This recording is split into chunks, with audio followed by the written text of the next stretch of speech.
ಆಡಕ್ ಹೋಗ್ಲಾ? ಅಯ್ಯೋ, ಅಪ್ಪ ನಿನ್ಗೆ ಪುಸ್ತಕ ಕೊಟ್ಟಿದ್ರಲ್ಲ, ಓದ್ ಮುಗ್ಸಿದ್ಯಾ ಅದನ್ನ? ಅತ್ತೆ ಹೋಗ್ತೀನಿ ಆಡಕ್ ಹೋಗ್ತೀನಿ. ಪುಸ್ತಕ ಆಮೇಲೆ ಓದ್ತೀವತ್ತೆ, ಇವಾಗ ಹೋಗ್ತೀವಿ. ಸರಿ ಹೋಗಿ, ಆದ್ರೆ ಬೇಗ ಬರ್ಬೇಕು.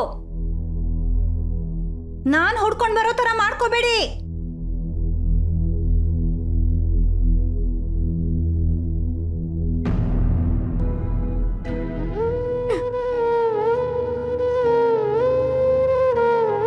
ತುಳಸಿ, ಯಾಕೆ, ಏನಾಯ್ತು? ಯಾರಾದ್ರೂ ಬೈದ್ರೇನೆ? ನಿಮ್ಮಪ್ಪ ಏನಾದ್ರೂ ಅನ್ನ? ಅತ್ತೆ ಅತ್ತೆ ನಾನು ಎಲ್ಲ ಅರ್ಥ ಮಾಡ್ಕೊಳ್ತೀನಿ, ಎಲ್ಲದನ್ನು ನಿಭಾಯಿಸ್ಕೊಂಡು ಹೋಗ್ತೀನಿ. ಆದ್ರೆ ಭೀಮನ್ಗೆ ಅರ್ಥ ಮಾಡಿಸೋದಕ್ಕೆ ಆಗಲ್ಲ ಅತ್ತೆ. ಹೊಸ ಅಮ್ಮ ಬರೋದು ಭೀಮನ್ಗೆ ಸಹಿಸ್ಕೊಳಕ್ ಆಗಲ್ಲ.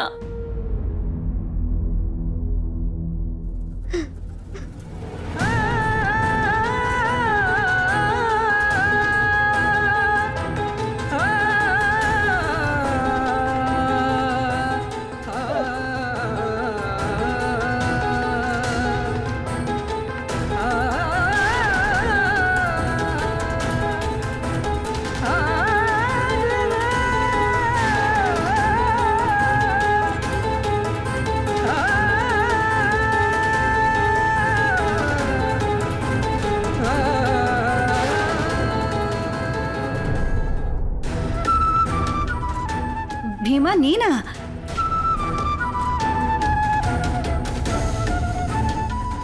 ನೀನ್ ಆಡಕ್ಕೆ ಅಂತ ಹೋಗಿದ್ದೆ ಅಲ್ವಾ, ಮತ್ತ್ಯಾಕೋ ವಾಪಸ್ ಬಂದ್ಬಿಟ್ಟೆ?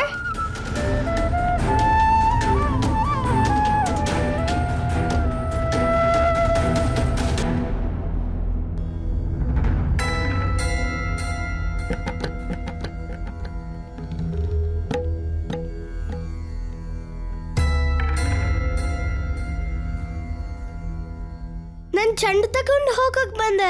ಹೌದಾ? ಅಕ್ಕ ಯಾಕೆ ಅಳ್ತಿದ್ಲು?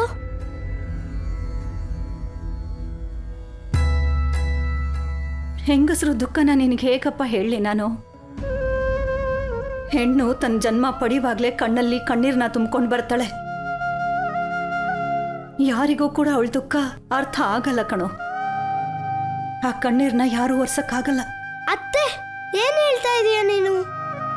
ನನ್ಗೆ ಅರ್ಥನೇ ಆಗ್ತಿಲ್ಲ. ನಿನ್ಗೇನು ಅರ್ಥ ಆಗ್ಲಿಲ್ಲ ಅಲ್ವಾ? ಅಂದ್ರೆ ಅಂದ್ರೆ ಅಂದ್ರೆ ಬಾಳೆಕಾಯಿ ಕೊಂದ್ರೆ. ನೀನ್ ಚೆಂಡು ತಗೊಂಡು ಹೋಗ್ತಾನೆ ಬಂದೆ, ನೋಡಲ್ಲಿ ಅಲ್ಲೇ ಬಿದ್ದಿದೆ ನಿನ್ ಚೆಂಡು. ಮತ್ತೆ ನಿನ್ನ ಅಕ್ಕನ ಕಣ್ಣಿಗೆ ಕಾರದ ಕೈ ತಾಕಿಸ್ಕೊಂಡ್ಬಿಟ್ಟಿದ್ದಾಳೆ, ಅದಕ್ಕೆ ಅವಳ ಕಣ್ಣಲ್ಲಿ ನೀರ್ ಬರ್ತಾ ಇದ್ದಿದ್ದು. ಭೀಮರಾಯ,